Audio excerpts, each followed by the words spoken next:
A very good morning, CMA Foundation students.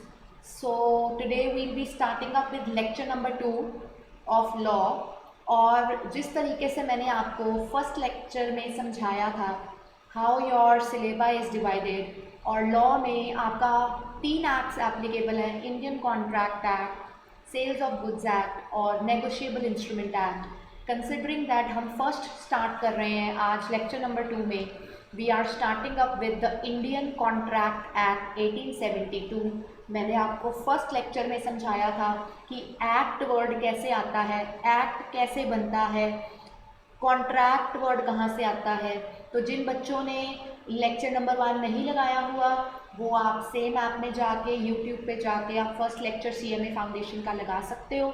जिन्होंने लगाया है या भूल गया है वो दोबारा लगा सकते हैं, और जिन्होंने लगाया उनको समझ आ रहा होगा कि ये एक्ट वर्ड कहाँ से आया है, राइट। सी, सबसे पहले जो इंडियन कॉन्ट्रैक्ट एक्ट है, पुराने टाइम पे ये इंडिया में लगता था बट JNK पे नहीं लगता था। तो जब JNK का रीऑर्गेनाइजेशन एक्ट आया दोबारा से 2000 में, तो 2019 में कंसिडरिंग दैट उन्होंने आके क्या किया, उन्होंने आके एक अमेंडमेंट आ गई हमारे पास दैट अब से जो कॉन्ट्रैक्ट एक्ट है वो पूरे इंडिया के ऊपर एप्लीकेबल होगा। JNK रीऑर्गेनाइजेशन एक्ट 2019 ने एक आया और उसके थ्रू ये बोल दिया गया कि पहले जो इंडियन कॉन्ट्रैक्ट एक्ट सिर्फ इंडिया में लगता था लेकिन JNK के पे नहीं लगता था, बाकी स्टेट्स पे लगता था, अब it extends to whole of India. अब इंडियन कॉन्ट्रैक्ट एक्ट पूरे इंडिया में लगता है, बाय बिकॉज पहले जम्मू कश्मीर की कॉन्स्टिट्यूशन और इंडिया की बाकी स्टेट्स की कॉन्स्टिट्यूशन डिफरेंट थी, बट अब नहीं है। तो कंसिडरिंग दैट ये पूरे इंडिया पे एप्लीकेबल होता है। और डेट कौन सी है, डेट जब हम कंसिडर करते हैं कि केम इन फोर्स कब हुआ, तो Indian contract act 1872 came in force on 1st day of September 1872। ठीक है। कॉन्ट्रैक्ट एक्ट को स्टार्ट करने से पहले मैं आपको लॉ की कुछ बेसिक चीज़ें करवाऊंगी। जो लेक्चर 1 था इट वाज लाइक लॉ क्या है, अब हम कुछ बेसिक चीज़ें स्टार्ट करेंगे जो इंडियन कॉन्ट्रैक्ट एक्ट को समझने में तुमको हेल्प करेंगी, राइट। सी, मैंने अभी आपकी बुक में से कुछ भी शुरू नहीं करवाया, ये मैं सिर्फ अभी आपके बेसिक्स पॉलिश कर रही हूँ, राइट। सबसे पहले हम स्टार्ट करते हैं। सपोज करो there are 2 persons, one person is A, one person is B. Suppose there are 2 persons, one person is A and another person is B, right? अब A क्या चाहता है, A ना अपनी गाड़ी बेचना चाहता है, he wants to sell his car, he wants to sell his car to B, और उसने अपनी गाड़ी की रेट रखा है 2 लाख रुपए। He wants to sell car to B, ठीक है। इसका मतलब A B को बोल रहा है मैं चाहता हूं कि तू मेरी गाड़ी 2 लाख रुपए की खरीद ले। लॉ में जब एक बंदा अपना पॉइंट ऑफ व्यू किसी दूसरे को बताता है और वो ये चाहता है कि सामने वाला बंदा मेरे इस बोली हुई चीज़ को एक्सेप्ट कर ले, तो वो पर्टिकुलर पर्सन जो ऐसा कर रहा होता है, अभी मैं आपको लेमन लैंग्वेज में समझा रही हूँ, वो पर्टिकुलर पर्सन जो ऐसा कर रहा होता है लॉ में उसको ऑफरर बोला जाता है, लॉ में उसको प्रॉमिसर बोला जाता है, लॉ में उसको प्रपोजर बोला जाता है, प्रपोजर। और जिसको आप ऑफर कर रहे हो ये क्या कर रहा है, बेसिकली ए क्या कर रहा है, ए ऑफर कर रहा है, किसको कर रहा है, बी को कर रहा है। तो what will be be called, B will be called offeree, B will be called promisee, B will be called proposee, right? तो एक बंदा जब अपना पॉइंट ऑफ व्यू बताता है किसी दूसरे को कि मैं क्या करना चाहता हूँ, और उसके प्रति जब वो दूसरे को रूबरू करवाएगा, तो what he is doing is A is making an offer to B.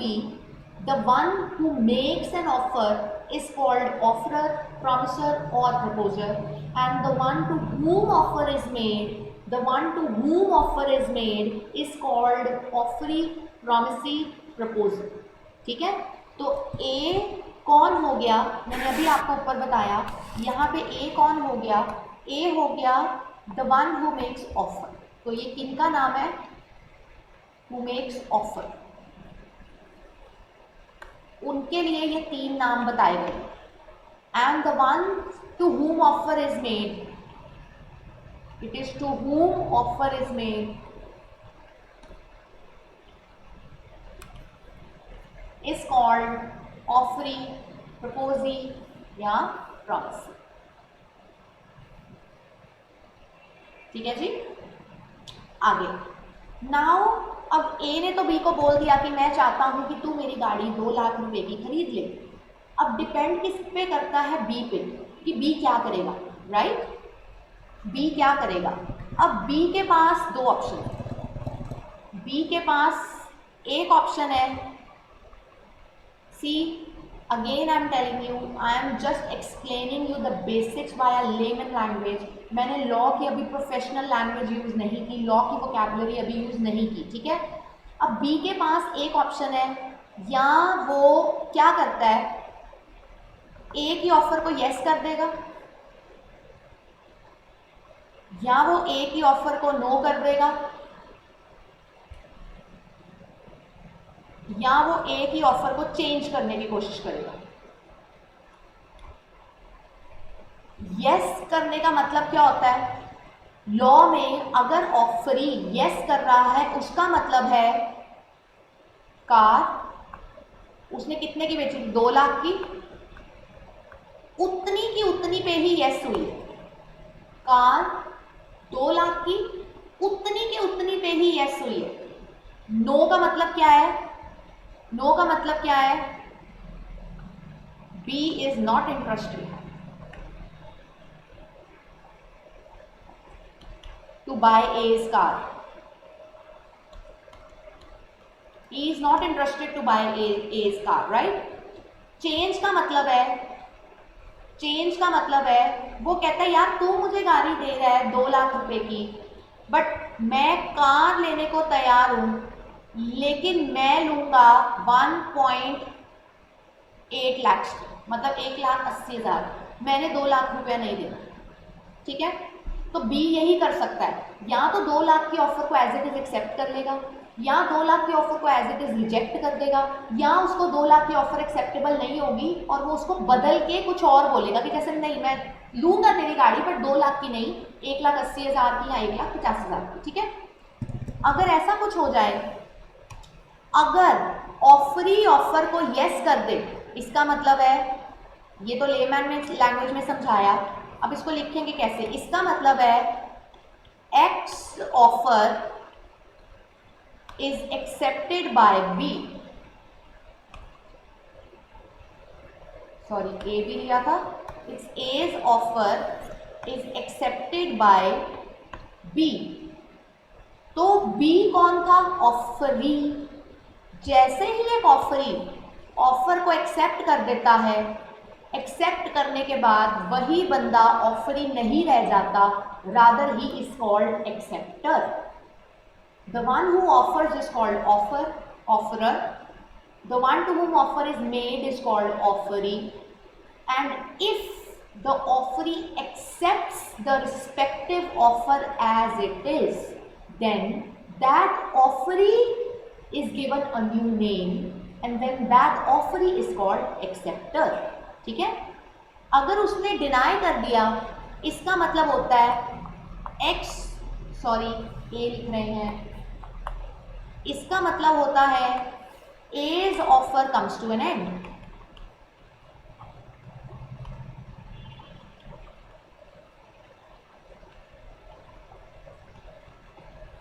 इसका मतलब होता है A's offer comes to an end, मतलब it is not accepted by offeree. तो क्या यहाँ पे B को हम एक्सेप्टर बोलेंगे? Answer is no, B is not an acceptor. Then what is B? B is offeree only. Offeree मतलब जिसको ऑफर किया गया था, आगे एक्सेप्ट करने पे वो एक्सेप्टर बनना था, बट यहाँ पे उसने ऑफर को रिजेक्ट कर दिया, इसीलिए वो एक्सेप्टर नहीं बनेगा, रादर वो क्या रहेगा, offeree he. He will not be accepted.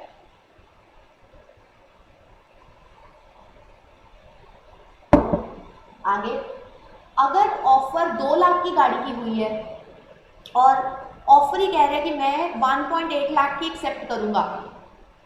अब आप इस बात को बहुत ध्यान से समझिएगा। 1.8 लाख की ऑफर देने का मतलब क्या है? क्या 2 लाख की ऑफर उसको एक्सेप्टेड थी? Answer is no. इसका मतलब पहले उसने 2 लाख वाली ऑफर को ना किया होगा, 2 लाख वाली ऑफर को ना किया होगा, राइट। 1.8 लाख वाली एक न्यू ऑफर है। कौन कर रहा है? वो सी, बी कर रहा है। मैं चाहता हूं कि तू मुझे अपनी गाड़ी 1,80,000 की देनी है तो दे दे। यहां पे पार्टी टू कॉन्ट्रैक्ट चेंजेस, यहां पे क्या हो गया? यहां पे ऑफर ही ऑफर कर रहा है, ऑफर ही ऑफर्स। नॉर्मली अभी तक हमने क्या पढ़ा था कि ऑफरर ऑफर करता है, समझो ना। मैं बोल रही हूं कि आप मेरी गाड़ी 2 लाख की ले लो, आपके पास 2 ऑप्शन है, या हाँ करो या ना करो। आपने तीसरी ऑप्शन चूज कर लिया, आप कहते हो मेरे को तेरी गाड़ी तो एक्सेप्टेड है लेकिन 1,80,000 रुपए की, मेरी 2 लाख की ऑफर को तो ना हो गई ना, 2 लाख वाली offer comes to an and.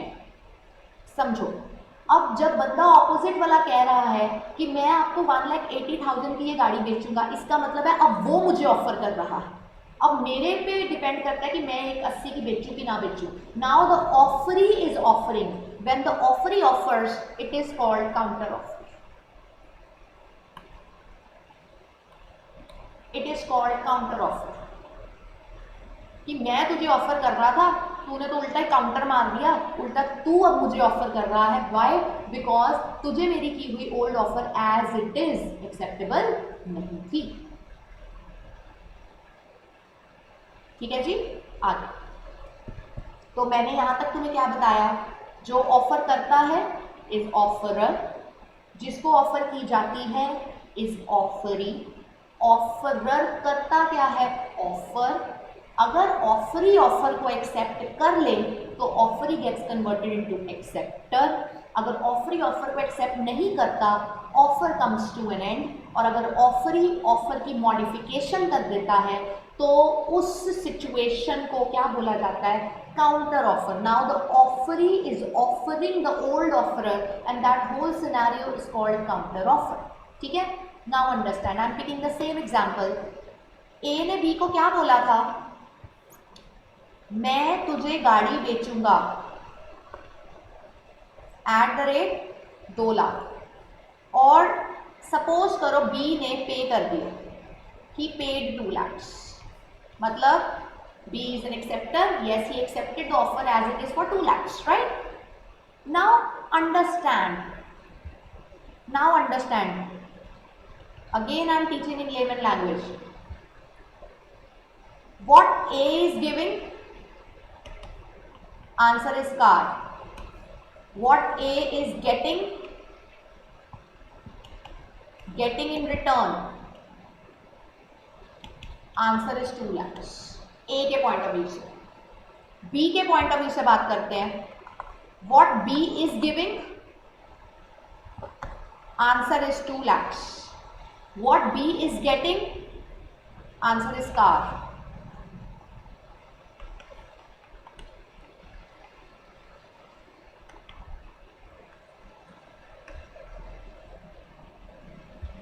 A B को गाड़ी बेचेगा, बदले में ए को 2 लाख मिलेगा। बी 2 लाख देगा, बदले में बी को गाड़ी मिलेगी, समथिंग इन रिटर्न। ठीक है, नाउ अंडरस्टैंड, जब हम लॉ में वर्ड यूज करते हैं something in return, now this is law की लैंग्वेज। लॉ में इसको बोला जाता है कंसिडरेशन। इंग्लिश में कंसिडरेशन का मतलब होता है किसी चीज को कंसिडर करना, किसी बात को कंसिडर करना, किसी पॉइंट ऑफ व्यू को कंसिडर करना। लॉ में कंसिडरेशन का मतलब होता है बदले में कुछ मिलना, समथिंग इन रिटर्न। आपने जो दिया दैट्स फाइन, आपके देने के बदले में जो आपको मिल रहा है वो आपके लिए कंसिडरेशन है। इसका मतलब as far as A and B are concerned, क्या दोनों की कंसिडरेशन डिफरेंट आएगी? yes, why? A is giving car, बदले में क्या मिला, ए को 2 लाख। तो ए की नजर में, तो मैं यहां पे क्या लिखूंगी, ए की जो कंसिडरेशन है जो उसको बदले में मिला दैट इज 2 लाख। ए की जो कंसिडरेशन है दैट इज 2 लाख, और बी को बदले में क्या मिला, गाड़ी। तो जो बी की कंसिडरेशन है, B's consideration that is car. तो कंसिडरेशन दोनों पार्टीज की सेम नहीं हो सकती, it has to be different. It is very obvious that एक बंदा देगा कुछ और बदले में उसको मिलेगा कुछ और, राइट। तो जो आपको बदले में मिलेगा in law that is called consideration, that is called consideration. तो अब जब भी मैं ऑफरर वर्ड यूज करूं, मतलब जो ऑफर कर रहा है, मैं ऑफरी वर्ड यूज करूं जिसको ऑफर की जा रही है, और अगर मैं एक्सेप्टर वर्ड यूज करूंगी आपको पता लग जाएगा कि इस बंदे ने ऑफर को एक्सेप्ट कर रखा है। अब मैं कंसिडरेशन वर्ड यूज करूंगी, इसका मतलब है बदले में उसको क्या मिले, ठीक है। नाउ इफ यू रिमेंबर, जब हमने फर्स्ट लेक्चर मैंने आपको करवाया था, मैंने आपको बोला था Indian law is dependent on English law and English law is dependent on Roman law, और वहाँ पे लैटिन लैंग्वेज यूज होती थी, राइट। तो कुछ Latin language as it is हमने अपने लॉ में भी कंटिन्यू कर रखी है। तो लैटिन लैंग्वेज में कंसिडरेशन को क्या बोला जाता है, लैटिन लैंग्वेज में कंसिडरेशन को बोला जाता है क्विड प्रोक्यो। तो something in return is consideration, that is quid proctio in Latin.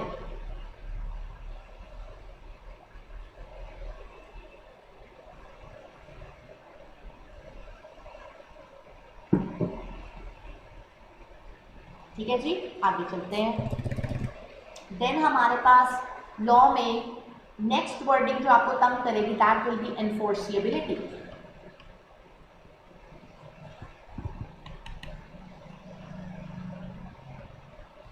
Next word जो आपको तंग करेगा दैट इज एनफोर्सिएबिलिटी। एनफोर्सिएबिलिटी का लॉ में मतलब क्या होता है, intention to sue. Intention to sue, intention to sue का मतलब होता है मैं तेरे को ऑफर कर रहा हूं, तुम मेरी ऑफर की एक्सेप्टेंस कर रहे हो, कल को हम दोनों में से कोई भी एक दूसरे की अगर ऑफर या एक्सेप्टेंस को तोड़ने की कोशिश करेगा या स्टेप बैक करेगा, तो हम दोनों के पास इक्विवेलेंट राइट है कि हम एक दूसरे को गलत करने की वजह से स्यू कर सकते हैं कोर्ट में, डैमेजेस क्लेम करवा सकते हैं कोर्ट से, राइट। तो इसका मतलब है आपका उसको छोड़ने का कोई इरादा नहीं था, आपका पूरा इरादा है कि भाई तू गलती करके तो दिखा, अगर तू गलती करेगा तो मैं तैयार बैठा हूँ या लीगली मैं तेरे अगेंस्ट एक्शन कोर्ट में जरूर लूँगा, दैट इज कॉल्ड एनफोर्सिएबिलिटी, ठीक है। तो अब मैं यहाँ से आपको इंपॉर्टेंट वर्क अब हम स्टार्ट कर रहे हैं। सबसे पहले एक बंदा ऑफर करता है ऑफरी को, अगर ऑफरी उसकी एक्सेप्टेंस कर दे तो offer is considered to be accepted. जब ऑफर को एक्सेप्टेंस मिल जाती है then it is called promise. हम बहुत इजीली ये वर्ड सुनते हैं ना, आई प्रॉमिस यू, मम्मा मैं प्रॉमिस करता हूँ कि मैं फर्स्ट अटेम्प्ट में CMA फाउंडेशन क्लियर करूँगा। तो considering that what exactly promises, कि पापा ने कुछ बोला, पापा ने ऑफर की कि तू क्लियर कर मैं तेरे को 1 लाख रुपया दूंगा, आपने बोला पापा चैलेंज एक्सेप्टेड। तो जब ऑफर को एक्सेप्टेंस मिल जाती है लॉ में दैट इज कॉल्ड प्रॉमिस, ठीक है। तो प्रॉमिस जहां पे वर्ड आप पढ़ोगे आपको पता होना चाहिए अच्छा ये ऑफर एक्सेप्टेड है, that is promise, right. Next, जब आप ऑफर करते हो प्लस एक्सेप्टेंस की है, लॉ कहता है दोनों पार्टी को कुछ ना कुछ मिलना जरूरी होता है, कंसिडरेशन, कंसिडरेशन बदले में कुछ ना कुछ मिलना जरूरी होता है। Offer plus acceptance plus consideration, जब इसमें आप कंसिडरेशन वर्ड ऐड कर दो, this is what is called agreement in law, this is agreement. Offer plus acceptance plus consideration is called agreement in law. हम सुनते ना तेरा मेरा एग्रीमेंट है, ये एग्रीमेंट क्या होता है, एग्रीमेंट का मतलब है एक बंदे ने ऑफर की, उसकी एक्सेप्ट हो गई और बदले में दोनों को कुछ ना कुछ मिल रहा है, that is agreement. If you can see first equation से ऑफर प्लस एक्सेप्टेंस की जगह प्रॉमिस आ सकता है, ऑफर प्लस एक्सेप्टेंस की जगह प्रॉमिस आ सकता है। तो यहाँ पे इस सेम चीज को हम ऐसे भी लिख सकते हैं that promise plus consideration is equal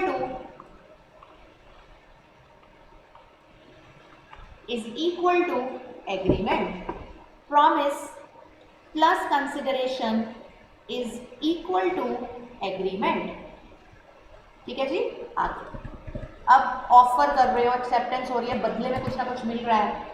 fourth element हमने किया था इन्फोर्सिबिलिटी, मैं भी तुझे बदले में कुछ दे रहा हूँ, तू भी मुझे बदले में कुछ दे रहा है। अगर हम में से किसी ने भी कोई भी गड़बड़ की, मैंने तुझे कंसिडरेशन ना दी, मैंने डिले कर दिया, तो हम एक दूसरे को स्यू कर पाएंगे, दैट इज इन्फोर्सिबिलिटी। तो नेक्स्ट एलिमेंट हमारे पास क्या आ जाता है, थर्ड एलिमेंट हमारे पास आएगा offer plus acceptance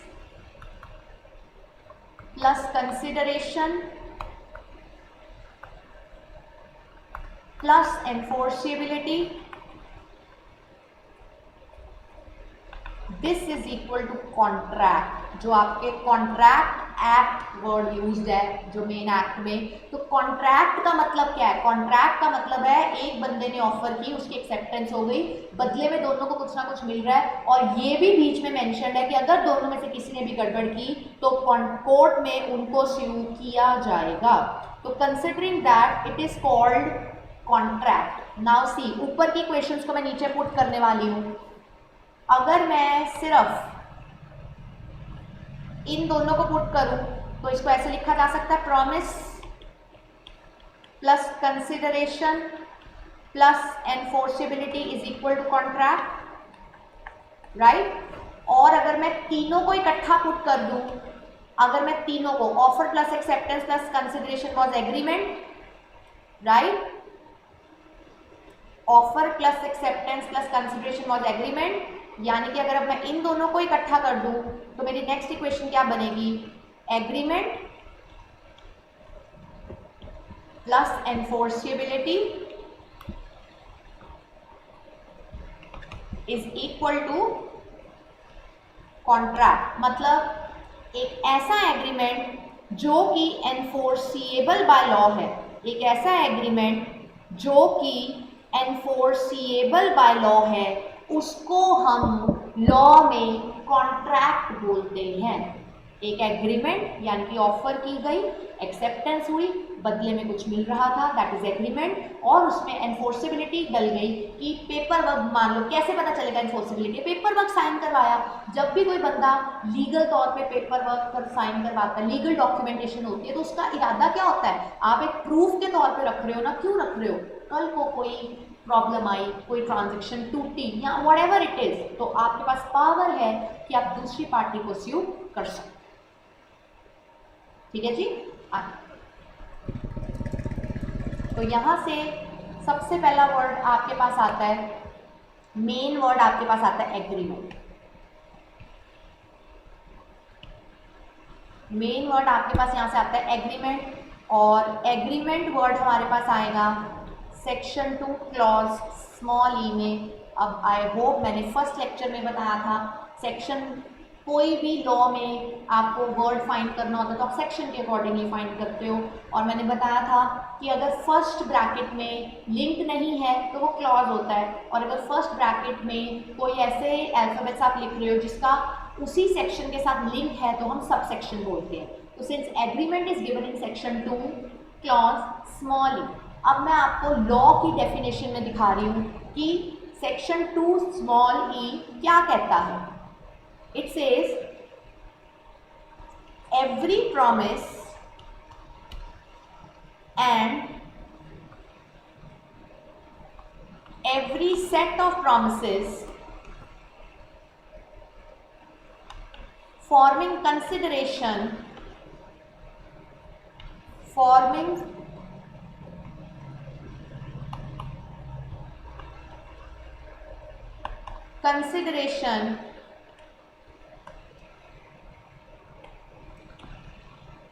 for each other. Every promise and every set of promise,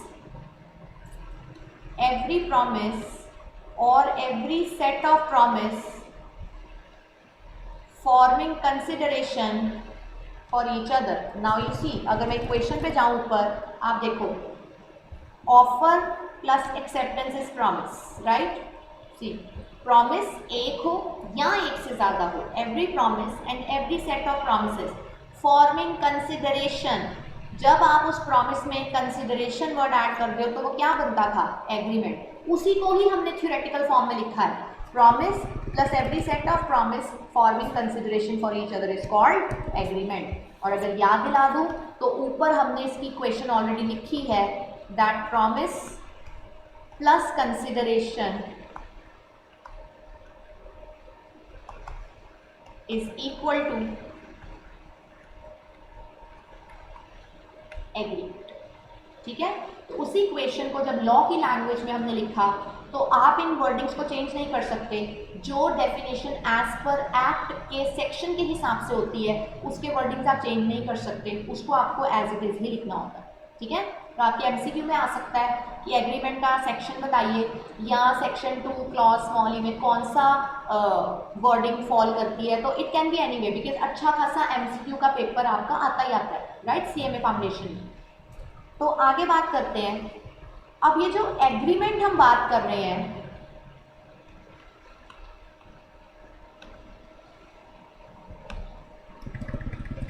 जो एग्रीमेंट हम बात कर रहे हैं, ये एग्रीमेंट दो पार्ट्स में डिवाइड होता है। One is called social agreement,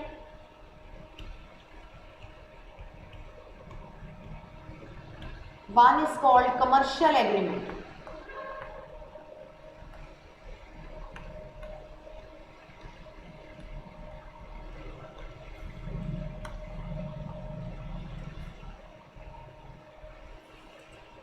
One is called social agreement, one is called commercial agreement. Social agreement का मतलब क्या होता है? Social agreement का मतलब होता है there is no intention to sue. There is no intention to sue. There is no enforceability. There is no intention to sue, there is no enforceability, right? और commercial agreements का मतलब होता है there is an intention to sue. Intention to sue मैंने पीछे लिखवाया था, इसी को ही enforceability बोलते हैं, तो यहाँ पे enforceability present है।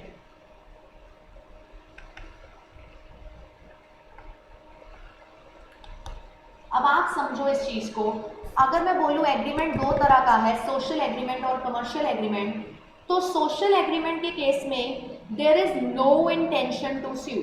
इसका मतलब होता है अगर ऑफरर अपनी बात से पीछे हट जाए या एक्सेप्टर अपनी बात से पीछे हट जाए तो हम एक दूसरे को स्यू नहीं करना चाहते थे, क्योंकि हमने कोई ऐसा एग्रीमेंट साइन ही नहीं किया। वो होते हैं सोशल एग्रीमेंट जो घरेलू पारिवारिक मसलों में होते हैं या जो कि फ्रेंड्स वगैरह में होते हैं या आपस में फैमिली रिलेशनशिप में आप नॉर्मल ऑफर करते हो, राइट। एज एन एग्जाम्पल, अगर आप बोल दो कि पापा ने प्रॉमिस किया कि बेटा मैं तेरे को 1 लाख रुपया दूंगा अगर तूने सीएमए फाउंडेशन फर्स्ट अटेम्प्ट में क्लियर कर लिया। अब पापा ने ऑफर की कि अगर तूने सीएमए फाउंडेशन फर्स्ट अटेम्प्ट में किया मैं तेरे को 2 लाख दूंगा, 1 लाख दूंगा। बेटे ने उस ऑफर को एक्सेप्ट किया, ऑफर भी है एक्सेप्टेंस भी है, राइट। कंसिडरेशन क्या है, पापा को सीएमए फाउंडेशन की डिग्री मिलेगी और आपको बदले में 1 लाख मिलेगा। डिग्री ऑन आप करोगे बट पापा के लिए it is a gift, right. तो दोनों को कुछ ना कुछ बदले में मिल रहा है, कंसिडरेशन भी है, तो एग्रीमेंट तो बन गया। अब क्या इसमें एनफोर्सेबिलिटी है? क्या अगर पापा आपको 1 लाख रुपया नहीं देंगे तो क्या आप अपने पापा को स्यू कर दोगे कोर्ट में? या आप किसी का बेटा अगर फर्स्ट अटेम्प्ट में सीएमए फाउंडेशन क्लियर नहीं कर पाएगा तो क्या उसके पापा उसको कोर्ट में ले जाएंगे कि ये पहली बारी में अटेम्प्ट नहीं क्लियर कर पाया? Answer is a big no. इसका मतलब कुछ ऐसे एग्रीमेंट्स होते हैं जिनमें एनफोर्सेबिलिटी एलिमेंट नहीं होता है, जिसमें एनफोर्सेबिलिटी एलिमेंट ऐड नहीं होता, राइट। अब जिसमें एनफोर्सेबिलिटी एलिमेंट ऐड नहीं होगा वो कॉन्ट्रैक्ट में कन्वर्ट नहीं हो सकता। वाई? बिकॉज कॉन्ट्रैक्ट तक पहुंचने के लिए, अगर आपको याद हो, मैं दोबारा दिखा रही हूँ, हमारे को इक्वेशन क्या चाहिए? हमारे को इक्वेशन कॉन्ट्रैक्ट तक पहुंचने के लिए चाहिए this one, agreement plus enforceability. तो जब पापा और बेटे में ऐसा एग्रीमेंट हो रहा है उसमें एनफोर्सेबिलिटी तो नहीं है, क्योंकि दोनों एक दूसरे को स्यू नहीं करना चाहते, तो वो एग्रीमेंट ही रह जाएगा, उसमें एनफोर्सेबिलिटी लैग बिहाइंड कर जाएगी। अगर एनफोर्सेबिलिटी एलिमेंट आया ही नहीं तो क्या इज इक्वल टू कॉन्ट्रैक्ट आएगा? नहीं आएगा। Why? Because the equation is incomplete, enforceability उसमें नहीं है। तो इसका मतलब यहाँ से मेरा आपको समझाने का ये था कि सोशल एग्रीमेंट्स वो एग्रीमेंट्स होते हैं जो कभी भी कॉन्ट्रैक्ट में कन्वर्ट नहीं होते हैं। तो we will say that social agreements never converts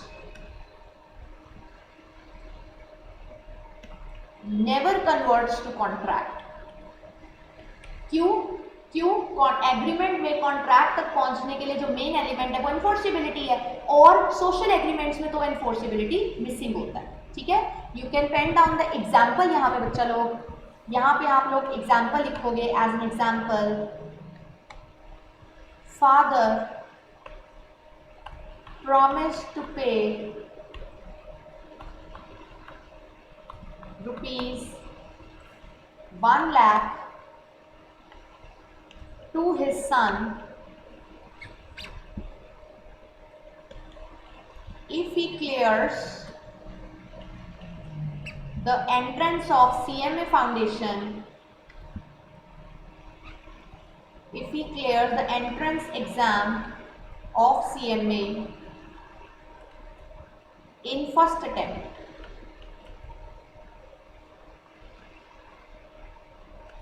in first attempt. क्या उन्होंने कोई लीगल डॉक्यूमेंटेशन साइन किया? नहीं किया। इसका मतलब पापा का बेटे को स्यू करने का इरादा नहीं है, बेटे का पापा को स्यू करने का इरादा नहीं है। लेकिन अगर बेटा भी सियाना निकला और पापा भी सियाने निकले, बेटा भी सियाना निकला और पापा भी सियाने निकले, यहाँ पे ये सारा एग्जाम्पल सेम लिख दिया। सेम लिखने के बाद नीचे एक्स्ट्रा लाइंस मैंने ऐड कर दी। क्या ऐड कर दी?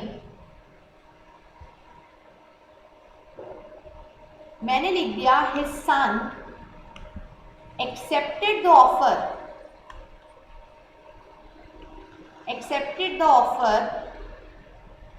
And prepared legal documentation for sale।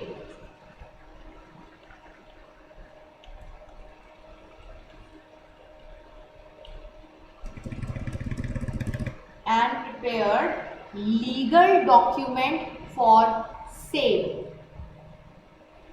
and made his mother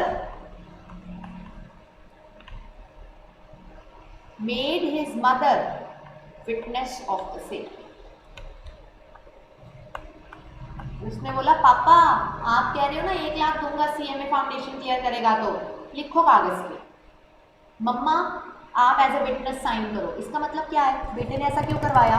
वो फादर को क्या इंट्यूशन दे रहा है कि पापा अगर आप अपनी बात से मुकर गए तो मेरे पास पावर है कि इस लीगल पेपर के द्वारा मैं कोर्ट में दिखा के आपको कोर्ट में लेके जा सकता हूँ, यानी कि मैं आपको स्यू कर सकता हूँ। इसका मतलब एक ऐसा एग्रीमेंट जिसमें आपकी इंटेंशन टू स्यू करने का इरादा होता है, जिसमें एनफोर्सेबिलिटी प्रेजेंट होती है। मतलब आपने छोड़ना नहीं है उस बंदे को अगर उसने कुछ गड़बड़ की तो, या उसने अपने स्टेप बैक कर दिया बोली बात से, तो ऐसी सिचुएशन में आप सामने वाले बंदे को फंसा रहे हो, पकड़ लोगे आप उसको कि नहीं मैं तेरे को कोर्ट में लेके जाऊंगा।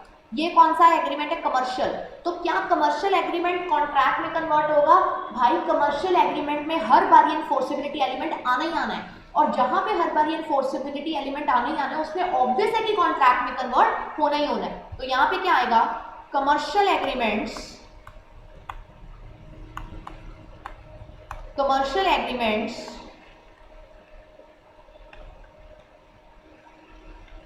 always get converted to contracts।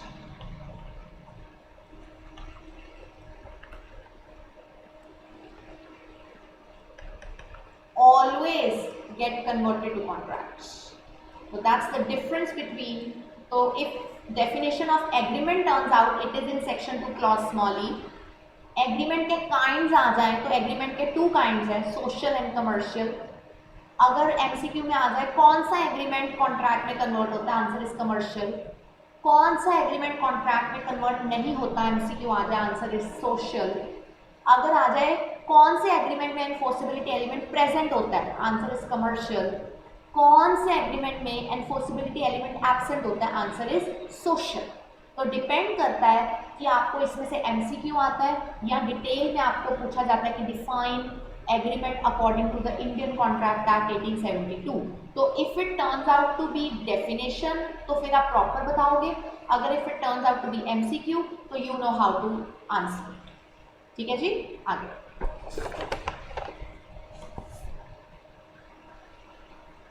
अब ये करने के बाद यहां से एक बहुत इंपॉर्टेंट क्वेश्चन अराइज होता है। यहां पे वो तुमसे कैसा क्वेश्चन डालेंगे, वो तुम्हें डालेंगे all contracts are agreements, but all agreements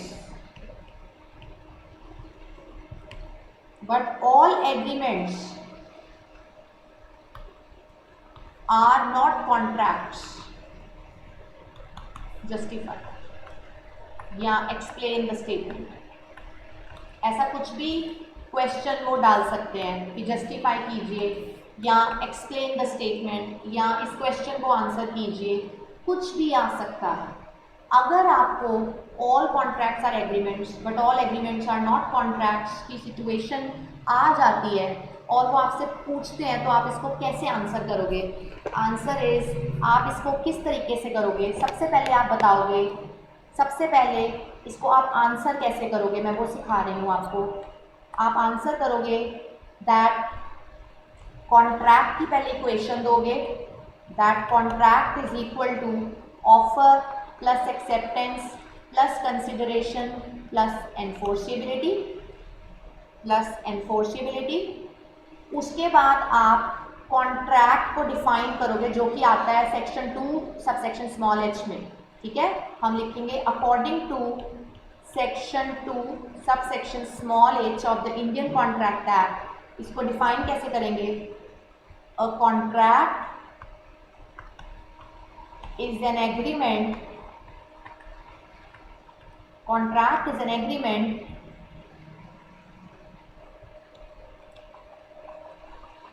enforceable by law. Contract is an agreement enforceable by law, right? आगे इसके बाद आप बताओगे, और जब भी आप जैसे अब आप कॉन्ट्रैक्ट की डेफिनेशन दी, पेपर लिमिट तो है नहीं तो आपको एक लाइन हमेशा छोड़नी चाहिए। उसके बाद आप लिखोगे according to section 2 clause small e, आप लिखोगे अ प्रॉमिस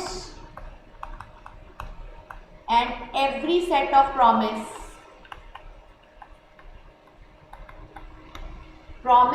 और every set of promise forming consideration for each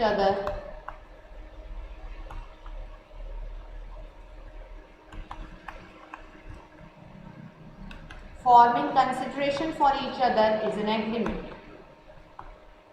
अब ये एग्रीमेंट की डेफिनेशन आ गई। ठीक है, हमारा क्वेश्चन क्या था, every contract is an agreement. Contract में एग्रीमेंट वर्ड आता है तभी तो कॉन्ट्रैक्ट की इक्वेशन पहुंचते हो, बट हर एग्रीमेंट कॉन्ट्रैक्ट में नहीं पहुंचता। क्यों? क्योंकि सोशल एग्रीमेंट में एनफोर्सिबिलिटी एलिमेंट लैक करता है, राइट। उसके बाद आप क्या करोगे, इसको लिखने के बाद आप यहां पे आप एक्सप्लेन करोगे टाइप्स ऑफ एग्रीमेंट, जो कि मैं डिटेल में अब दोबारा नहीं करवा रही, अभी मैंने करवाया था। यहाँ पे आप एक्सप्लेन करोगे type of agreement, right. Social हो गया और कमर्शियल हो गया, राइट। और उसके बाद आप एक कंक्लूजन दोगे, कंक्लूजन में आप क्या लिखोगे, कंक्लूजन में लिखोगे for a contract there must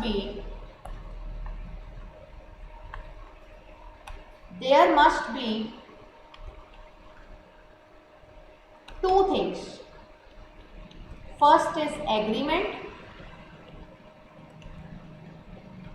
second is enforceability. First is agreement, second is enforceability. और कंक्लूजन में आप लिखोगे since social agreement lacks enforceability,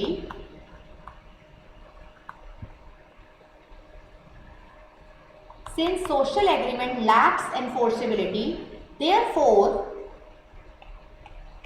above statement, और वही स्टेटमेंट हम दोबारा लिखेंगे जो ऊपर दी हुई थी, therefore the above statement, that is all contracts are agreements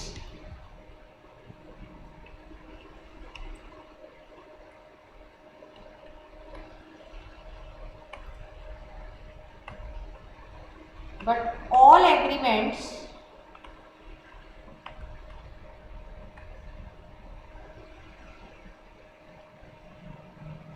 are not contracts is justified. तो यहाँ पे आपका एक फुल फ्लेज क्वेश्चन फिनिश होता है कि ऑल एग्रीमेंट्स कॉन्ट्रैक्ट्स नहीं होते, बट सारे कॉन्ट्रैक्ट्स किसी ना किसी पॉइंट ऑफ व्यू पे एग्रीमेंट होते हैं, राइट? तो इस तरीके से आप इसको क्या करोगे, आंसर करोगे. आगे मूविंग ऑन. अब हर एक्ट में एक डेफिनेशन सेक्शन होता है जो कि मोस्टली एक्ट्स के सेक्शन 2 में होता है, राइट? सेक्शन 2 में हमेशा डेफिनेशंस होती हैं. जिस एक्ट में डेफिनेशंस दी होती हैं उसका मतलब ये होता है, स्टार्टिंग में सारी डेफिनेशंस एक्सप्लेन कर दी गई हैं, जब तक वो पूरा एक्ट खत्म नहीं हो जाता, जहाँ जहाँ पे सेम वर्ड यूज होगा, जहाँ जहाँ पे उस शब्द की वत्तों होगी और आपने जो उस डेफिनेशन को समझा और पढ़ा है, आप हर जगह उस सेम डेफिनेशन को ही एप्लीकेबल करोगे.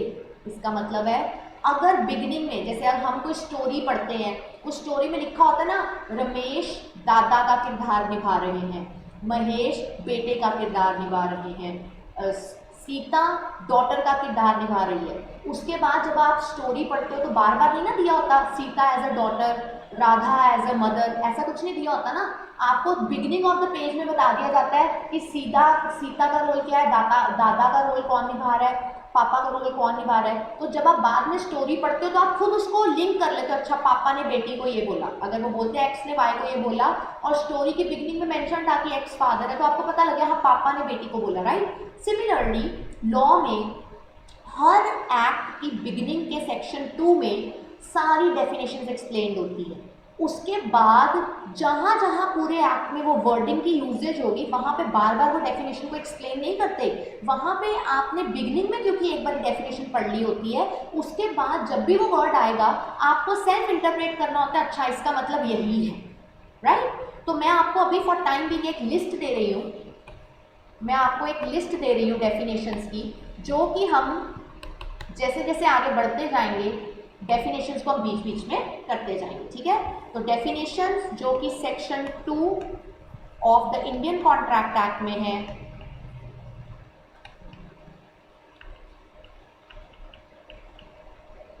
उसमें ये आप फटाफट से एक लिस्ट बना लो बेटा. इसमें मैं अभी कुछ एक्सप्लेन नहीं कर रही. सबसे पहले सेक्शन 2 क्लॉज ए में आता है ऑफर. ऑफर का दूसरा नाम होता है प्रपोजल.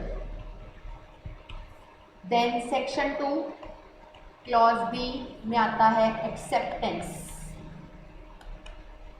एक्सेप्टेंस भी इसी सेक्शन में डिफाइंड है, प्रॉमिस भी इसी सेक्शन में डिफाइंड है. Then section 2 clause small C में आ गया प्रॉमिसर कौन होता है प्लस प्रॉमिस सी कौन होता है, राइट? सेक्शन 2 क्लॉज डी में आता है कंसिडरेशन क्या होता है. कंसिडरेशन क्या होता है? सेक्शन 2 स्मॉल ई में आता है एग्रीमेंट क्या होता है.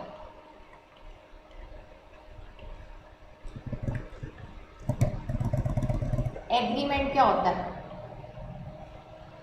सेक्शन 2 स्मॉल एफ में हमारे पास आता है रेसिप्रोकल प्रॉमिस क्या होता है। मैंने अभी ये सब करवाया नहीं है, अभी मैं सिर्फ एक लिस्ट बनवा रही हूँ, आप भी लिस्ट बनाओगे, घबराना नहीं है, एक एक करके मैं सब कुछ करवाऊंगी, ठीक है। सेक्शन 2 स्मॉल जी में आएगा वॉइड एग्रीमेंट क्या होता है। सेक्शन 2 क्लॉज एच में आएगा कॉन्ट्रैक्ट क्या होता है। सेक्शन 2 आई में आएगा वॉइडेबल कॉन्ट्रैक्ट क्या होता है।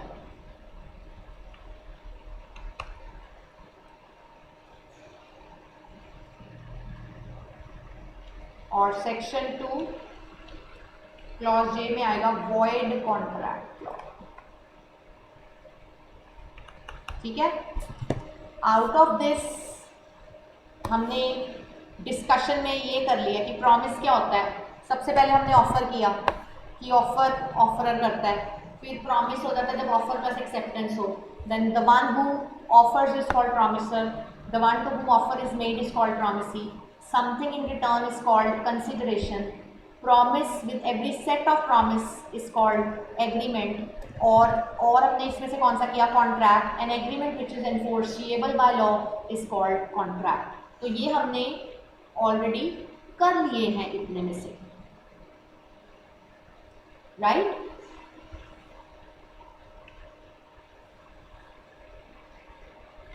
तो आज फॉर टाइम बीइंग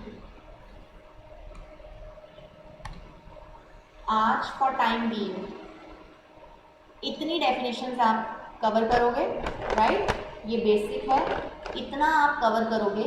इसके बियॉन्ड हम आगे नेक्स्ट लेक्चर में करेंगे। तो फॉर टाइम बीइंग आप इतना समझो कि एग्रीमेंट क्या होता है, कॉन्ट्रैक्ट क्या होता है, बिकॉज इसी के ऊपर ही पूरा कॉन्ट्रैक्ट एक्ट आपका क्या होगा? डिपेंडेंट। तो पूरा कॉन्ट्रैक्ट एक्ट आपका इसी के ऊपर डिपेंड करेगा, राइट? तो इसमें मैं आपको एक चीज़ और ऐड करवा रही हूँ कि डिफरेंस क्या होता है। सिंस हमने एग्रीमेंट और कॉन्ट्रैक्ट किया है, तो हम करेंगे दोनों में डिफरेंस क्या होता है। Difference between agreement and contract, right? तो दोनों में फर्क क्या है? तो हम लिखते हैं एग्रीमेंट और कॉन्ट्रैक्ट।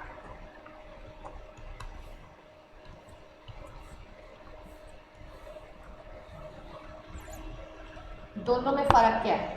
सी, सबसे पहले आप इसको लिखोगे कि ये आता है सेक्शन 2 सब सेक्शन स्मॉल ई में, मैं ब्रीफ में लिख रही हूँ, आप डिटेल में लिखोगे। कॉन्ट्रैक्ट आता है section 2 sub section small agreement 2 clause ई में, कॉन्ट्रैक्ट 2 क्लॉज एच में ऑफ इंडियन कॉन्ट्रैक्ट एक्ट 1872। उसके बाद इन्हीं सेक्शन में मैंने आपको डेफिनेशन दी है, आप डेफिनेशन यहाँ पे दोगे इसके हिसाब से, और यहाँ पे आप डेफिनेशन दोगे इसके हिसाब से। एग्रीमेंट की डेफिनेशन क्या थी? Every promise and every set of promises forming consideration for each other. Contract की डेफिनेशन क्या थी? An agreement enforceable by law is a contract, ठीक है। उसके बाद आप इसकी इक्वेशन का डिफरेंस बना सकते हो कि एग्रीमेंट की इक्वेशन थी offer plus acceptance plus consideration, contract की इक्वेशन क्या थी? Offer plus acceptance plus consideration plus enforceability. अब आप इतने बड़े तो हो गए हो कि मैं ऐसे लिख रही हूँ, बट आपको समझ आ रहा होगा कि क्या मतलब है, बिकॉज मैंने आपको ये पीछे सारा डिटेल में करवाया, ठीक है। और यहाँ पे एग्रीमेंट के केस में हम लिखेंगे सारे एग्रीमेंट्स कॉन्ट्रैक्ट्स होते हैं, ऑल एग्रीमेंट्स आर कॉन्ट्रैक्ट्स। ठीक बोल रही हूँ? जी नहीं, all agreements are not contracts. Why? Social agreement contract थोड़ी बनता है, उसमें तो एनफोर्सेबिलिटी मिसिंग होती है, लेकिन all contracts are agreements. Why? क्योंकि कॉन्ट्रैक्ट की इक्वेशन तक पहुंचने के लिए आपको बीच में एग्रीमेंट एलिमेंट चाहिए ही चाहिए। तो this will be your next difference. और क्या डिफरेंस आप डाल सकते हो? और डिफरेंस आप ये डाल सकते हो दैट इट मे और may not create legal relationship, it may or may not create legal obligation. क्यों? क्रिएट लीगल ऑब्लिगेशन करेगा अगर कमर्शियल होगा, क्रिएट लीगल ऑब्लिगेशन नहीं करेगा अगर सोशल होगा। ठीक है, इधर आएगा कॉन्ट्रैक्ट एनफोर्सिबिलिटी के बगैर आता ही नहीं है, तो यहां पे आएगा it necessarily creates legal obligation. ठीक है, तो यहां से आपको ये समझ आ जाएगा कि एग्रीमेंट और कॉन्ट्रैक्ट में क्या बेसिकली डिफरेंस होता है। ठीक है, कल की क्लास में मैं आपको बताऊंगी कि कॉन्ट्रैक्ट तो कर लिया, इसको इसेंशियल, इसमें कौन से इसेंशियल्स ऐड होते हैं, और इसेंशियल्स में ऐड होने के बाद कॉन्ट्रैक्ट वर्ड सिर्फ कॉन्ट्रैक्ट नहीं रह जाता, उसको वैलिड कॉन्ट्रैक्ट अब बोला जाएगा। तो क्या सिनेरियो है, कौन से इसेंशियल्स हैं जो कि हमें फुलफिल करने पड़ेंगे एक कॉन्ट्रैक्ट से वैलिड कॉन्ट्रैक्ट तक पहुंचने के लिए, तो सारा कुछ आज के लेक्चर में थोड़ी बता दूंगी। We will stick till here in lecture 2। Stay tuned for कि कॉन्ट्रैक्ट वैलिड में कैसे बनेगा, क्या इसेंशियल्स आएंगे। Stay tuned, it will be done in your next lecture number 3। And thank you मेरे साथ बने रहने के लिए, and thank you to all who are watching the video. I hope you like it, and the most importantly you understood it. Thank you so much.